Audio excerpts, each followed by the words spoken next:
Hey, everybody. Oh, yeah! Yes!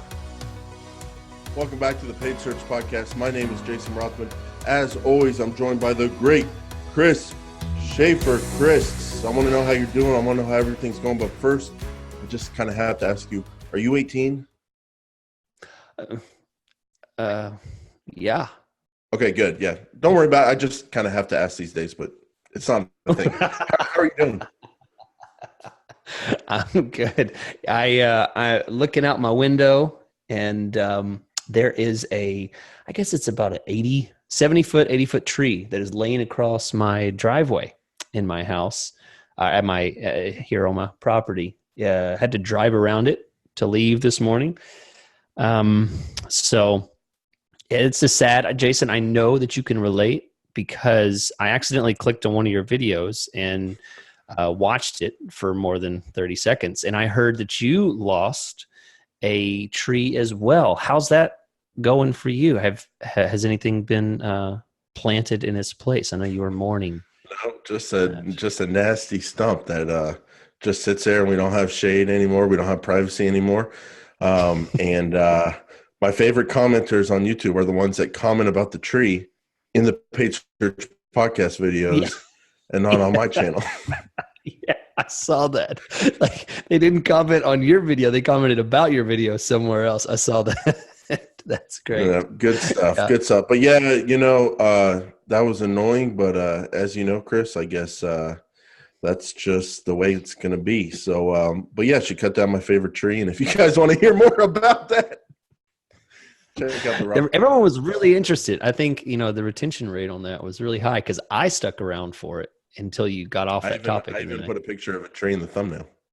Yes, I saw that. I've noticed your strategies on your click is like just your face and then like some abstract topic over to the side. What's he talking about that? Click money, click money. Money. That's the way it works, Chris. Girlfriend did not find it. She did not find it amusing though. Very angry. I brought it up. So I apologize, but Chris, let's get into today's sponsors. I'll let you kick it off. Then we have a nice review. Then we have a nice question, and then we have a nice topic.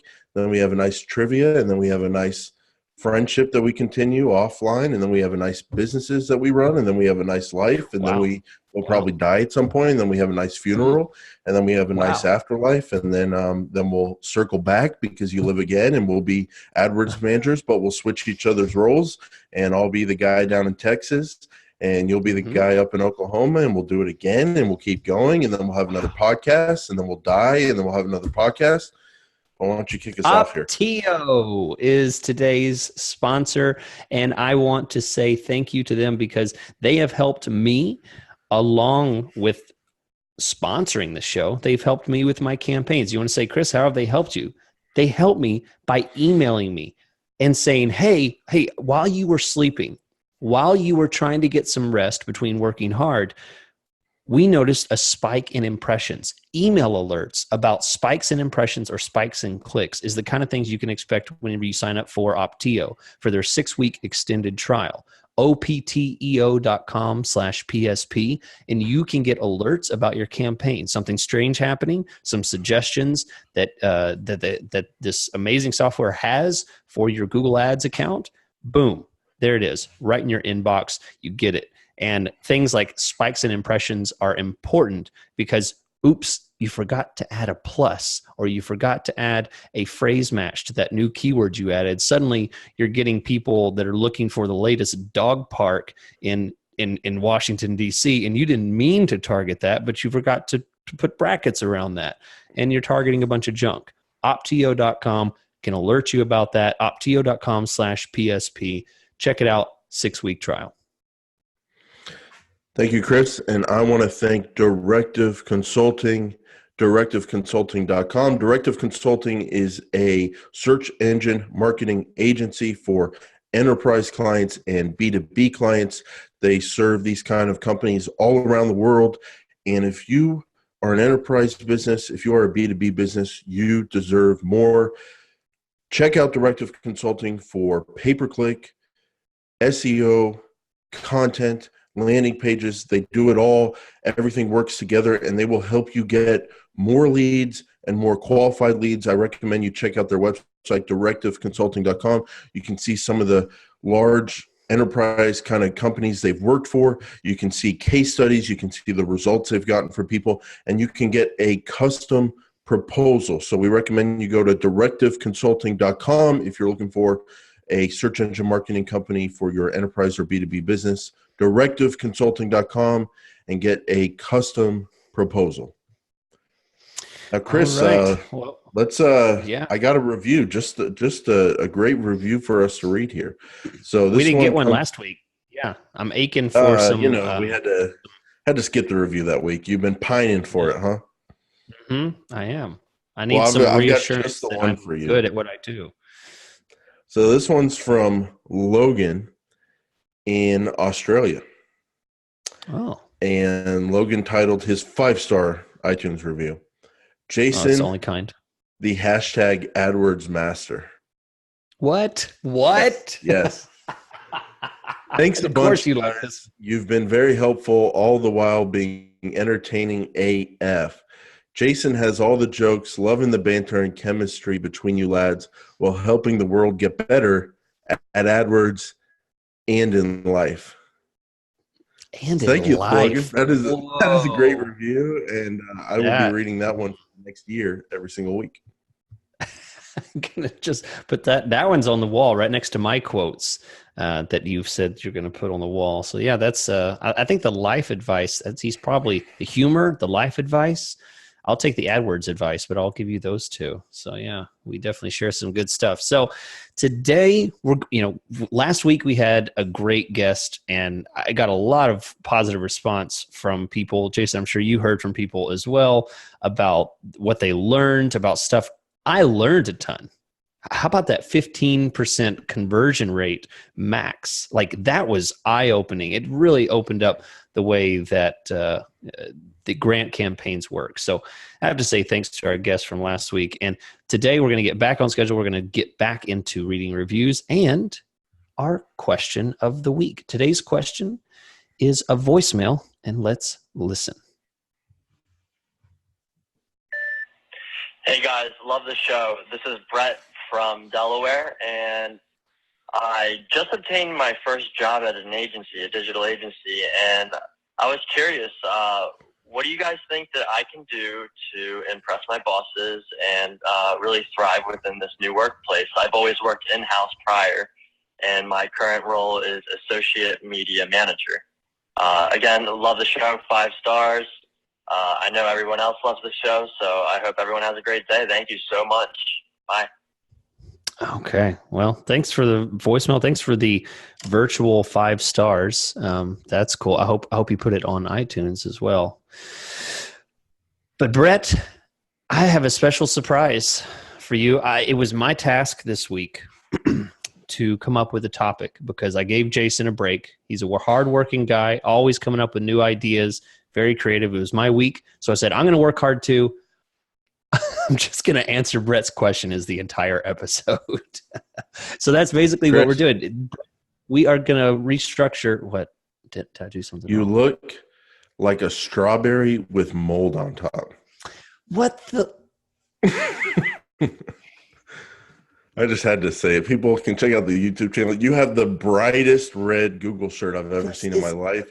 And then you got this white pink face on top of it with the little fuzz on top. You look like a strawberry with mold on top. I open that refrigerator and I see the brightest, ripest strawberry I think I've ever seen in my life. I'm about to dig in, and then I open the container and it's got white mold all over the top of it. And I'm like, oh man, it's already expired. Man, I am on a roll. I'm just about to take the questions straight into the show with no blips or blups, and then I get a moldy. I had to bring you back down to earth a little bit based on what you were telling me before the show about different things going on for you, and you're very cocky, very confident, and I had to bring you back down to earth a little bit. But carry on. All right. Well, anyway, back to the mold's going away. His face is getting red and blushing. The mold's going away. I think we can eat I hate that you made me doing this on video again. I miss my old ugly shirts that I used to be able to wear. All right. So go ahead, Brett. What I have for you is a list that Jason and I have put together of the 10 most common Google Ads mistakes. And if you are able to take your campaign and find that you're doing any one of these in your accounts, you'll be a hero, because these are the most common things that we find happen in campaigns. So we're going to go through a checklist of possible issues that happen all the time. I do training, one-on-one training with people, and these are things that always people just give me a wow. They're like, wow, you're right. I've been doing this for years and I didn't even realize it, or spending money in ways I didn't realize. So I hope this is useful. Thanks for the voicemail. If you want to send a voicemail like Brett and possibly get your own show dedicated to you, no promises, 214-810-1355. Leave a voicemail and we'll laugh at your voice and then answer your question. All right. So Jason, what do we got? What's the first one? Okay, Chris, look through. I wanted to let you talk. I want to let you talk at least, because I don't want to just roll from here. Give you an opportunity. I got you. Chris and Jason show. I got you. Well, Chris, the first one is to focus on the search terms. And now some listeners may go, all right, guys, back in 2016, I believed you on that one. I look at my search terms. I do it. But a lot of people still don't, Chris. But looking at the search terms week to week in the campaigns, making sure you're nailing that. I can tell you, Chris, my number one client retention tool in terms of giving myself confidence that I'm going to do a good job for clients, get them results, have them coming back to Big Daddy month after month, is that we focus strongly on search terms. I know that if I'm getting the search terms right, things are going to work out for the most part, and the clients are going to get value and they're going to keep coming back. So as an employee of an agency, if you can get those campaigns laser focused on search terms, you're going to do a good job of retaining clients. But Chris, breaking news, we're going to go down a little fork in the road here, because our second tip is sometimes people make the mistake, and we haven't really talked about this before, of getting overly search term focused. They sometimes lock themselves down too much. They don't open it up, and they restrict their client's ability to get results. I've got a few examples, but Chris, first, I guess I'll throw it back to you. Do you agree with me that that's a problem? Do you agree with me that bad search terms are okay sometimes? Yeah, I do. I absolutely, because this is a trap I fell into all the time. I would build a campaign and I would use the terms that the client used on their page. I would use the terms that I researched and found. And that was essentially a limited scope, because it's only based on the creativity of what I can find and what the tools can find that I'm using. If I don't have an open mind about terms that would work, let's say 6 months down the road, I start to whittle it down, and I used to have 100 keywords. Now I've whittled it down to 40, and I get more and more narrow. And what happens when I get more and more narrow, I start having to bid more, because these keywords have to show up, because I'm gambling on the success of these terms. And absolutely, this can be an eventual funnel you go down into, and you're basically spending all your budget on 3 keywords and hoping that those convert. And if the tables ever change, people don't convert on those terms anymore, I mean, you've pretty much lost the basket there. I mean, you have nothing, you have no more eggs. Well, here's my examples, Chris. Life is funny. I have a new pond company client. They build ponds in backyards, koi ponds, those kind of things. And the reason I have that client is because a paid search podcast listener from around the world was serving this client, thought Rothman PPC would be a better fit, handed them over. I didn't even have to pull out the guns, and gave me the client. And that's the way this podcast relationship works, Chris. And so I have a new pond client, and thank you for that client, by the way. I'm just kidding. And we built out the campaign, pond companies near me, pond builders, pond contractors, all those kind of great search term keywords. We set go, and then the next day nothing happened. And then the next day nothing happened. And then the next day nothing happened. Like 10, 15 impressions a day, no clicks. And you know what? I was like, you know what? In this case, perfect search terms, it's just not going to be a strategy we can start with at least. Mm-hmm. We have to at least at the beginning crack this sucker open. We've got to throw on broad match modified keywords and only modify the word pond. And so pond companies, pond contractors, Oklahoma City ponds, all those kind of keywords, the only thing we're locking down is the word ponds with a broad match modifier. The rest is not modified. And so we're showing up on more searches now. We're getting more clicks. We're getting some good search terms. We're getting some bad search terms. When we like best ponds for fishing in Oklahoma City, we block out negatives to block that going forward. We add negatives to block it. But then we get some questionable search terms like where to buy pond liners or how to clean a pond. And from my perspective, this client is not going to get the traffic he wants if we lock it down too much. So let's open it up a little more. Let's show up on the questionable ones, pond liners, how to clean your pond, with the hope that some of those people might go, you know what? Why am I still cleaning this pond? I just saw an advertiser when I did that search. Maybe I'm open to hiring someone to clean it going forward. I didn't even know that was a service that existed, but now that I saw the ad, I'll do it. Or pond liners. Maybe I'll think, why am I still buying? Like, I went to go buy them, but then I saw the advertiser. I was like, oh, someone does this for me? Yeah, I'll pay for that. So that's a case where we're going to have to crack it open. Another one is a construction company, Chris. They only work with commercial. They want commercial contracts and jobs. So we put a bunch of lockdown on it, like commercial construction companies, corporate construction companies. We didn't get any traffic. And we did that because the client really wanted commercial. But so we told them, hey, it's just not going to work if we do commercial. We got to crack this sucker open, show up on contractors near me, all those kind of keywords. And he is getting some stuff he doesn't want, but he's actually getting stuff he wants now. So my biggest mistake, we don't talk about a lot because we're so search term focused, is that on some select campaigns, you can be too search terms focused. And same thing with my own business, AdWords management companies. I'd love to show up on those keywords all day, but people just search for a lot of weird search terms when it comes to AdWords. And even though they're searching for AdWords topics, AdWords help, all that kind of stuff, they're open to using a freelancer or an agency once they see that you're advertising. So for some industries, it makes sense to loosen up on search terms. Yeah. Yeah. And so if you're paying attention, what Jason basically laid out is what would sound scary. He had like pond, his actual term was a modified broad term with plus pond and then some other words after it, entirely broad. If is that correct? Is that what you were basically saying you were doing on that client? Yeah, pond companies near me, the only word with a plus sign on it would be pond. Pond cleaners, the only plus sign would be pond.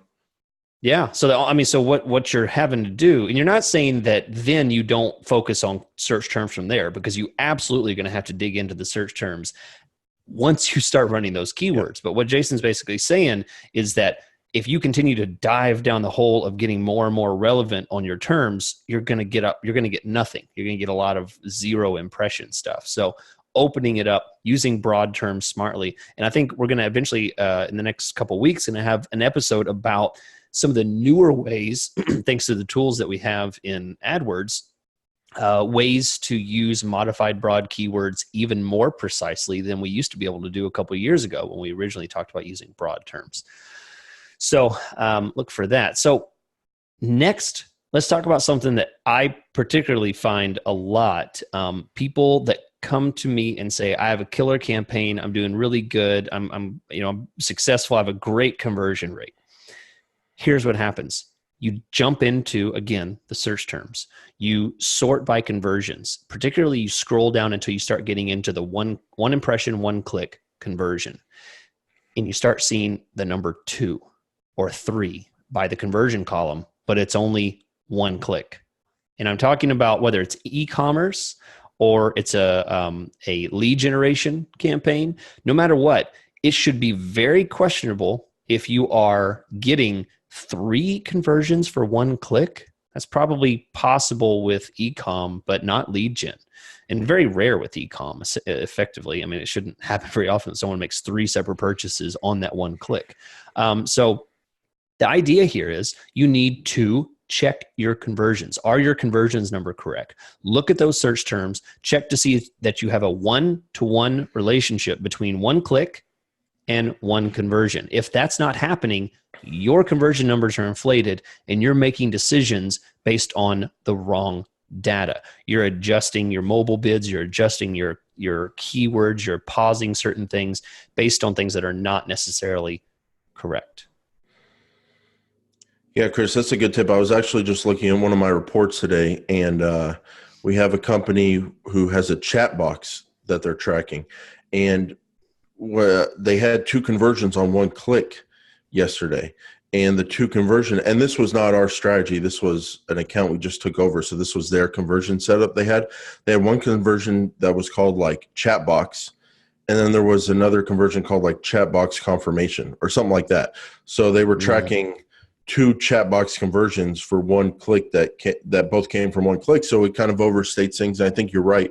I think my spin on this tip would be, again, I'm just feeling very counterintuitive today, Chris. We always talk about the importance of search terms. I'm saying that a mistake is getting too hung up on them sometimes. We always talk about the importance of conversions. My tip here is going to be sometimes people get too hung up on conversions. Some of my best advertisers, for whatever reason, have not been able to get conversion tracking on their site just because they don't know how to edit their site or whatever. And I think one thing it kind of forces you to do, it's kind of like a basketball team without athleticism. When you don't have the conversions there, you got to get the fundamentals right. When you don't have athleticism to rely on, you got to get the fundamentals right. Bounce passes, setting picks, high screens, pick and rolls, defense, getting back on D, all that kind of stuff, Chris. Absolutely with you on all of those. You understand what I'm saying? Yeah. And in the Google Ads account, if you don't have conversions to rely on or overly get hung up on, because maybe the data is even wrong, like Chris is saying, you have to get things right with your cost per click. You have to know what a sensible cost per click is. You have to get your search terms right. And I don't know, Chris, some of my best people, they don't do conversion tracking. It's because we do everything else in their campaign that's correct. So I do see what you're saying. Getting the wrong conversion data can really screw people up because you're putting so much kind of confidence in that number that it can screw people up. So do audit your conversions and make sure you're doing them right. My spin on that, Chris, if you don't have conversions, throw in Google Analytics. Do time on site, 3 minutes or longer. And if people are spending 3 minutes on your business website, that's a sign that good things are happening. So keep it simple, you know. All right. Well, this next one, I have to give credit where credit is due. Jason is really the champion of this tip, and it's so good. We've talked about it before, but I always got to bring it back up. Overbidding. You are spending too much when you don't have to. You very often I find this is the case where I'm doing great on a campaign, and I'm like, oh, this is a winner, and I bid it up 25 cents, or I bid it up 25%. Or I take something and turn it to an exact match and then put an extra $1 or $2 on that bid because I think, oh, this is a winning keyword. I want to make sure this shows up all the time, and I bid more. That's great. I may be making sure that I hit first position on a 90% rate with a 90% search impression share, but suddenly my budget might start hurting because what happens is you don't think about one click. Okay, it's not a matter of one click making sure you show up for. You have to think of the gambit of searches out there. Sometimes your artificially high bids will force your position to be higher than it needs. It will force relevancy on terms that would not typically be qualified. So let's say you are, you're doing something about dog grooming. Right? You're a dog groomer and you have the keyword dog grooming exact match, and you put like an $8 bid on that because it's just performing really well. Well, exact match can sometimes wibble wobble nowadays. You can add some additional things. It's no longer what it used to be. So now you may be forcing dog grooming, and maybe the word products is shown. I mean, there's a lot of strange stuff I've seen with exact match. You may be forcing relevancy and ad rank on that keyword by having such a high bid. So the idea here is to pull back in order to get more clicks for the same amount of money, and being able to be relevant on the terms where you show up naturally. I want to say that again. Where the terms where you show up naturally through ad rank, I should say, versus forcing your relevancy through high bids. Jason? Yeah, Chris, this is my biggest tip ever, and it's something that's kept me in business. I've got a client where I get them, we go through this cycle like every 1 to 2 months. I get them great results. They complain about position and aggression. So they force me basically to raise up the bids. And then the cost per conversion, and their conversion tracking is good. They track everything. The cost per conversion gets way too high. The campaign's not profitable. I almost get fired. And then I say, okay, let me lower the bids. We'll get this thing back on track. I lower the bids. We get a better cost per conversion. We get the same amount of traffic. And then we go through the same cycle every 1 to 2 months. Let me read you an email I just sent this morning. And Chris, we record this thing at 1 p.m. This email says it was sent at 12:52 p.m. So between the time you and I talked at 12:45, instead of getting ready for the show, I handled business and made money with a client instead of getting ready for the show. And then I showed up 5 minutes late. Yeah, you did. So these are my confessions. So I got an email from them. They said, hey, so I have a great relationship with the person I talked to, but then they were getting pushback from their boss. Hey, my boss is Googling. We're not number one. They see us position 2 and 3. What's going on? So this is word for word in the email. Regarding position, we're trying to get the most clicks and leads possible for the budget, not just to be number one. Our average position on this campaign is 2.25. We want position 2 because it helps us get a lower cost per click, which means more clicks and leads overall for the budget than if we were in the first position. Let the top guy overpay for clicks and get less clicks and leads than us in position 2. That's our AdWords management mindset. Some clients don't like that policy of most clicks possible and prefer to be in the number one position despite the fact that they'll get less clicks, so we can accomplish either goal. If being number one is a priority for branding, etc., and I put the word etc. there because I don't know what the heck else it could be for, then please let us know and we'll boost up bids. If not, we'll keep going for position 2 and most clicks possible. Please let me know if you have any questions. Thanks! Exclamation point. So, Chris, man, just lower the bids. I don't understand this. Like, I come from an accounting background. When expenses go down, profit goes up. It's very lever pulling. So in Google Ads, if the cost per conversion is too high, lower the bids. The cost per click will go lower and the cost per conversion will go lower. And you know what? You might even get more clicks and conversions overall for the budget. So one of my tips, if you're working in an agency, if the clients don't like the cost per conversion, just lower the bid, see what happens. Yeah. Yep. Always a favorite, something I always think is great. And I try to adhere to that rule myself. So next, this one's kind of a quick fire. I mean, this is the kind of thing that you just got to go and manually check. I see this happen all the time. And this is a simple fix. Are your page titles optimized? Okay. So if you are an auto shop and you're sending people to your services page, and your services page is called Services Joe's Auto Shop, that's dumb. That's a dumb title. Quality workmanship since 1980. Yes, exactly. Or just something totally not using the word. Page title is a hidden thing that only shows up like at the very top of your tab. It doesn't show up on the page. This is metadata, but this is one of the big things. This is like your H1 tag to Google. It's essentially saying like, what is this page about? And you say, it's about services. What? Yeah. It's a perfect opportunity to put a long, 180 characters, put something on there that's like moving company services. Exactly. Be very specific and use as many premium keywords as you can in that page title.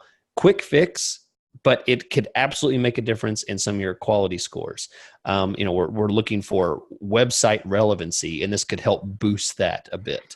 So that's absolutely the case. So another thing, Jason, this is something that you talked about. I'll let you take it. Wrong page of the website What's some issues that you see all the time? Even though it's the right page. So I work closely. I know a lot of people in the AdWords management space. I know a lot of professionals. I know a lot of people who are great at their job. I know a lot of people who are highly skilled at Google Ads. And I know Chris too. Oh, thanks. Oh, I'm here. Just kidding. So yeah, I know a lot of people who work in this space, Chris, and they get in the mindset of the Google Ads Manager, and they think, okay, if it's a dog grooming business, and they also do, dog boarding, dog training, all that kind of stuff. On the dog grooming ad group, they'll point the ads to the dog grooming service page. And in AdWords Theory Class 101, that's the correct move. But you still have to judge it as a human being. And sometimes the dog grooming page, the service page, will be more formatted like a blog article page. It won't have big contact us now buttons. It won't have big phone numbers with calls to actions. It'll just have a bunch of text that's hard to read and scan. Whereas the homepage might say dog grooming, dog boarding, dog training, have a huge phone number, have a huge contact button. And as a human doing a Google search, wanting a quick answer, that homepage, even though it's not the most relevant page, the homepage might perform a lot better because it's a lot easier to actually get the contact to happen.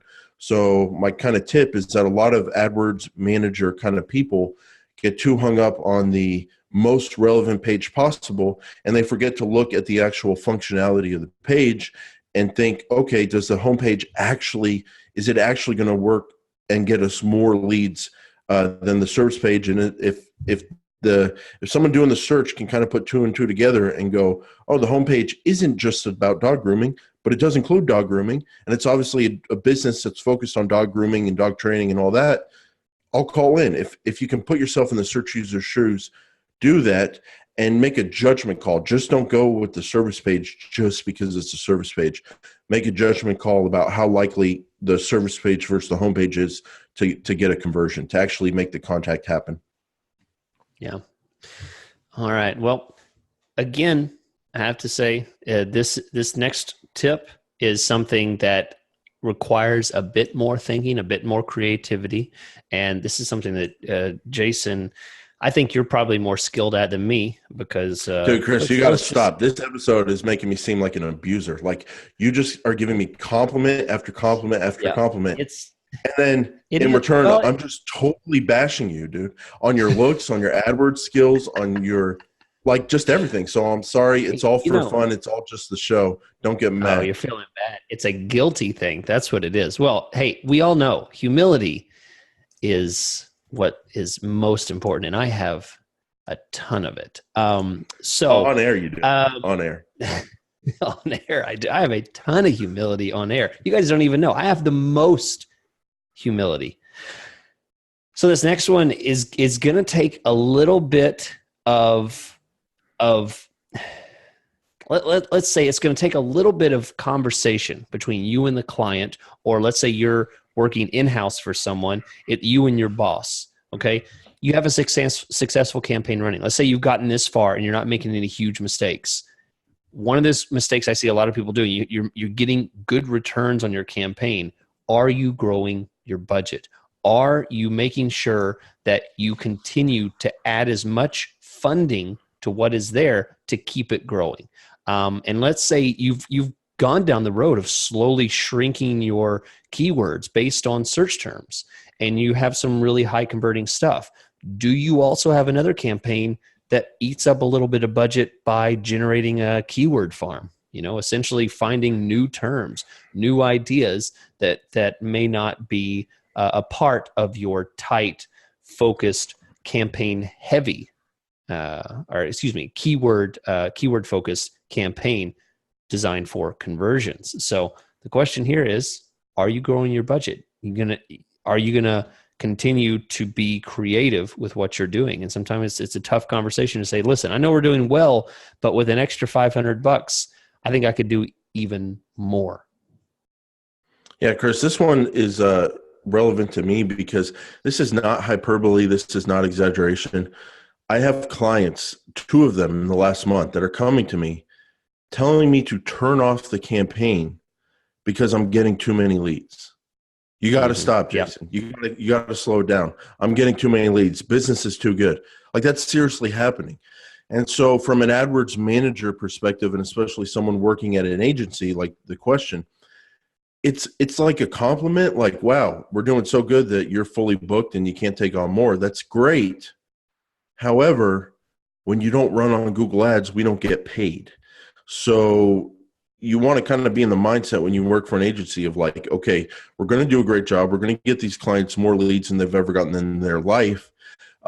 Some of them are not going to want to grow their business, and they're going to want to stop advertising. So number one, you have to like kind of coach them up on business. Like, hey, niches don't they don't exist forever.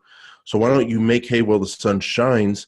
How about you hire one more person and keep growing and make more money and get as many leads as possible? That's one strategy. Another one is sometimes people want to just quit advertising. And I do think there's something to continuing to advertise even at a smaller level. And so you can try to sell the clients on like, hey, you were spending like $1,000 a week. Let's just pull that back to like 250 or 300, but let's not stop momentum. Let's not stop gathering data. Let's keep running. And you never know when someone's going to call in and need to book for a month from now or 2 months from now when you're not scheduled yet. So kind of being aware that if you really do this right, you're going to overwhelm some clients and they're going to be busier than they thought they could be. And you got to need to be ready to have that conversation on like, hey, we can grow the budget. Hey, we can keep running, but we don't have to turn it completely off. Those kind of conversations. Yeah. Definitely it's kind of a strange question because you're basically asking for money to prove something that is going to take time to prove. And hopefully if you've done the right thing, they're going to trust you with that additional funding. So, all right. So from here, these are going to be very specific things. And I want you to go get your keyboards ready because we're going to jump into the campaigns and I'm going to talk about a few things that I see all the time. I'm not going to talk about numbers. I don't know what number we're on. Are you using display plus search campaigns? Okay, if you're using display plus search, which is a specific type of campaign, it uses both the display network and the search network. And really the only thing you can control is the search network. It uses maybe a 5, 10, 15% of the spend. It's up and down. But it puts some of that on the display network and you don't have a direct control over that. Okay. If you're using one of those, if you're mixing and matching those, check how much of the display network you're spending. How much of your spend is going to the display network? If it's not converting, and do if you've been running campaigns for months, years, look over this extended amount of time, how much of it has worked and how many conversions are coming from that. If you do not find that it's qualified, then shut it off. It's very easy to do nowadays. You just go into the campaign settings and go to networks and just turn off the display and only run search. That easy fix, but it might only save you a few $100s, but heck, that's a couple thousand for a year, and every penny matters. And by the way, if you get hired in an agency and they were doing this with 40 accounts, and 25% of the spend on each account was going to the display network, when you segment it out and you're not getting anything from it, you can instantly come in and help them get their clients a lot better results. Yep, absolutely. All right. So next, I'm going to talk about something I see all the time. If you're running remarketing campaigns, and unless you're a plastic surgeon or some kind of medical doctor, I certainly hope that you are, because I think they're a great investment. If you're running remarketing campaigns, check your ad group targeting setting and make sure check your ad group targeting setting and make sure your targeting automation is turned off. It's tough to say, but it's a real thing. Okay, so you go to one of your ad groups, click on your ad groups, and then go to your audiences and click on edit audiences, the blue button for edit audiences, and then click on edit ad group targeting. Inside of there, scroll down a little bit and you'll see automated targeting or targeting automation, I should say.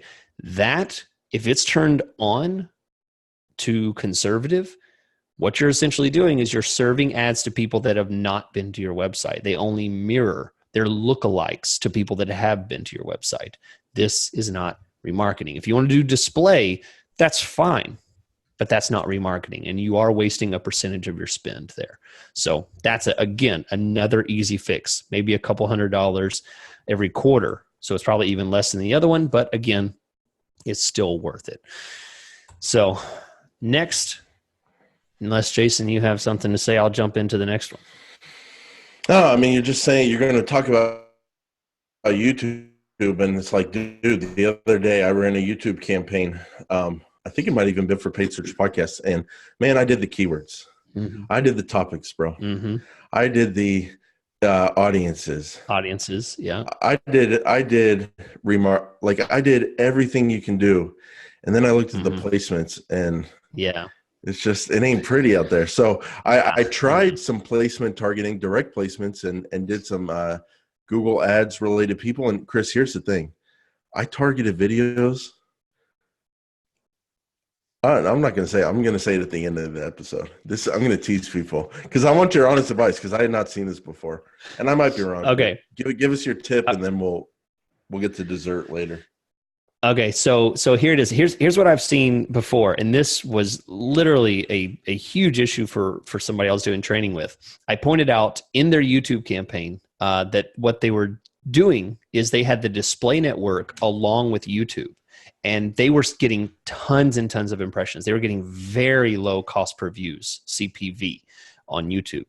And that's what they thought. But what I did is I went into the placements. And when you filter for where my ad's showing, what they were actually doing is they were showing up on the display network, on embedded videos, on other places outside of youtube.com. So if you're running YouTube campaigns, be very aware that there are two different networks. There is the YouTube exclusive network that's showing up on YouTube videos. The other is the display network, which I can't even list where these are. I mean, they're everywhere. I mean, they're all over the place. And you can get millions and millions of impressions. But I find that the quality is a little wishy-washy. I'm not saying don't do it. I'm just saying you need to be aware of how much you're spending. So if you're really stretching some spend there, turn off the display network. Do not allow ads to show up anywhere except for youtube.com, and you can improve some of the quality there. Yeah, and Chris, if you're doing display campaigns, another thing to audit is mobile apps. Now, Google has forced mobile apps on you basically, unless you manually remove many app categories. It used to be you could exclude all of them at once. Now you have to add many exclusions. And that's kind of forced people like you and me, Chris, to be a little more open to apps, especially on remarketing. And so I'm running them more and more, but it's still something to check out, especially if you're someone like myself who runs remarketing campaigns, not just for branding, but also for direct leads and conversions. Pull up that where your ad showed page on the placements area, check out the apps, and see if they're bringing in conversion. See, if you're getting crazy, see what the actual apps are. Make sure you're not showing up on little kiddie apps and kids just clicking while they're playing games. You can exclude those. So if you're running a display campaign, go to the where your ad showed up area in the placement section, and then just be aware of the difference between mobile apps and websites, and see how the performance is, and see if there's a difference. Yeah. Okay. These last two are literally something I've been doing across my accounts for the past months because I've realized how important this is, and it's driving me crazy. There's an account settings tab, and you're like, well, yeah, there's a settings tab. I go to it. No, you're looking at the campaign settings. There's an account settings. Click on all campaigns at the top left, and then click on settings. And you're like, yeah, I've been here all the time. Stop. You're being sarcastic, and I don't like it. Okay. Listen. Okay. So now go up to the top of the page, and you'll see account settings. It's a sub tab at the top of the page. This has a whole number of options that you didn't see. You see, you didn't know that, did you? Now you're sorry. No, I don't know. Just go to your room. So here's the idea. Turn on your call and message reporting data. Okay. This will essentially allow for conversion tracking if you want to track call from ads. This is something that I was close to getting fired from a client because over the past several months, the conversions were like dropping and dropping and dropping, and they kept getting lower. And he's like, things are really good, but your numbers, luckily he's a smart guy. He's a doctor. And he's like, things are really good. We're getting lots of calls, but your numbers are going down. Let's just sit on it. Maybe it's, something up. And then like a couple months in, I realized it's this setting. It's the call setting. It's not turned on. Now, guess what's happening? I'm up 35% this month already, just by changing that. So it's a big difference, can make a big difference in specifically your conversion metric numbers. It's not going to make a difference in whether you perform better. It's just the tracking. Okay, so turn both of those on.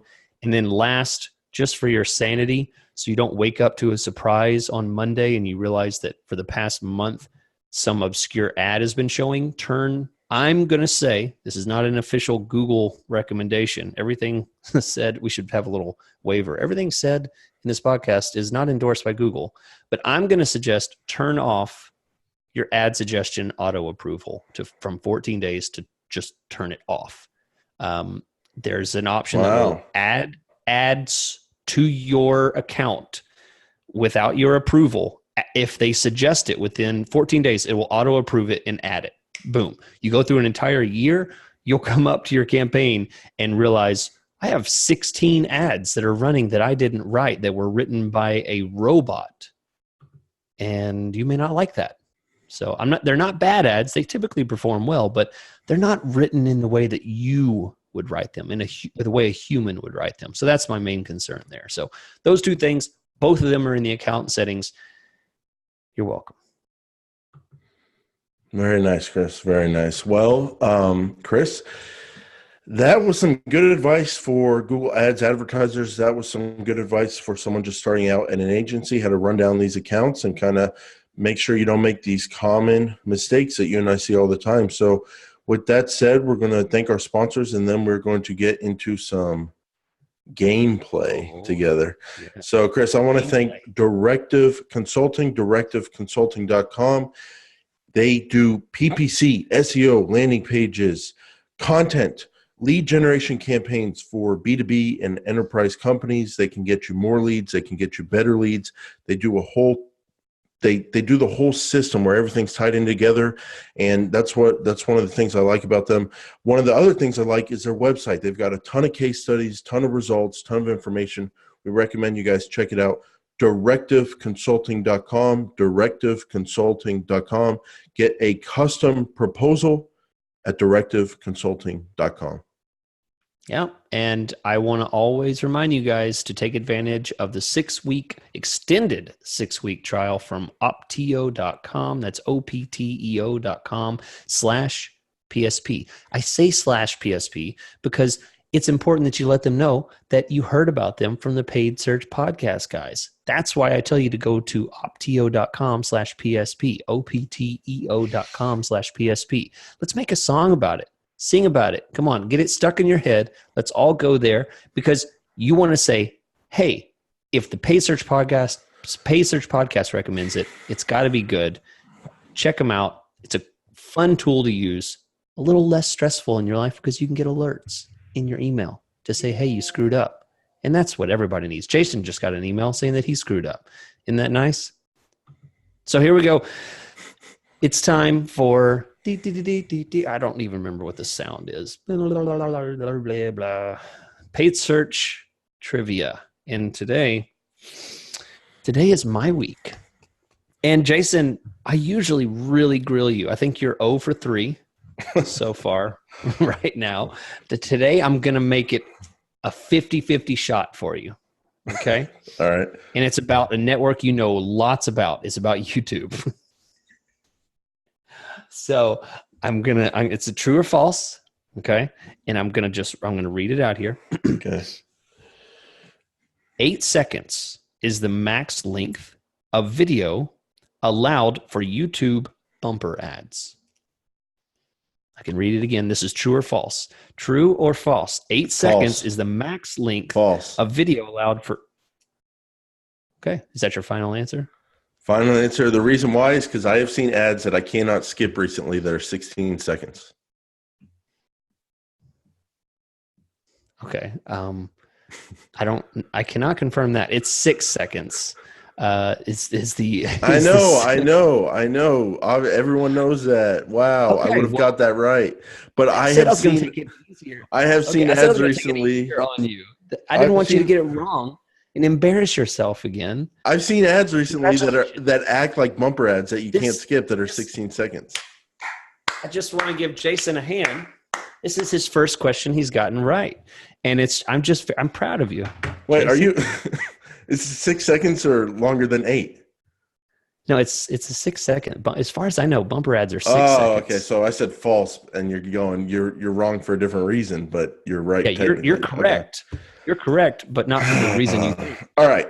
Great question. Right. Great question. Great question. Right. If I ran your trivia show, I would fire you as a host. Chris, I ran some PSP YouTube ads, or I should say we, because I'm going to invoice you for half the money. And we spent $20 or something like that. And like I said, topics, keywords, in market, remarketing, all that. And I looked at the placements for those, wasn't enthused by what I saw. So then I did do placements, and I targeted like channels and videos about Google Ads and small business marketing and all that kind of stuff. And when I go to the ad group level, I see that in the placements ad group, where we're showing up on different placements, 51 views, 14 cents a view, because I was bidding a lot, $7.11.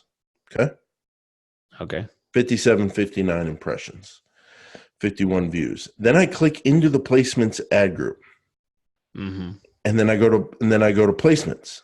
But I'm in the placements ad group, and it says total placements. It has all the placements I added, YouTube channels and YouTube videos, 0 views, 14 impressions. Okay. And where's my 51 views and my $7? It's weird. So, like, I'm not able to see the placements for the placements. So you're saying ad group. So when you go to your placements targeting, it does not equal to the total impressions and views that you got on the campaign. So there's views and impressions showing up somewhere. Not on the campaign, on the ad group of placements. Okay. Yeah, the ad group is not it. So it's not showing up in there. So it's the views and impressions are coming from somewhere else. Right. And then I clicked where your ad showed, and it says youtube.com 61 views. I don't know. Maybe we didn't run enough for them to fully import the data. But dude, that was disappointing, because I was like, all right, finally, placements will be the one that works, because placements is what's going to work, because you know what you're showing up on. You're forcing it to show up. And then it didn't give me the data on where they are. So that was just a little disappointing, but it was weird. Yeah. Well, maybe we had to run more to get more data. I don't know, but well, Jason, it was only $7. One-on-one consultation service. If you would like to purchase, please go to chrisschaefer.com, and you too can reserve your time with the Chris Schaefer. All right. Well, thank you for that, Chris. And I want to promote the PSP Insider that we both benefit from, Chris.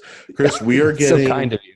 A lot of questions from people, written and voicemails, like, hey, I'm transitioning from an agency to freelancer, or I want to become a freelancer. Well, guys, PSP Insider, that's where that information is at. We got a lot of good info there. And in terms of that specifically, going from an agency to being a freelancer, all I'll say is stay tuned, because we have a surprise for you. Surprise. Thanks for watching. Thanks for listening. We'll catch you guys next week.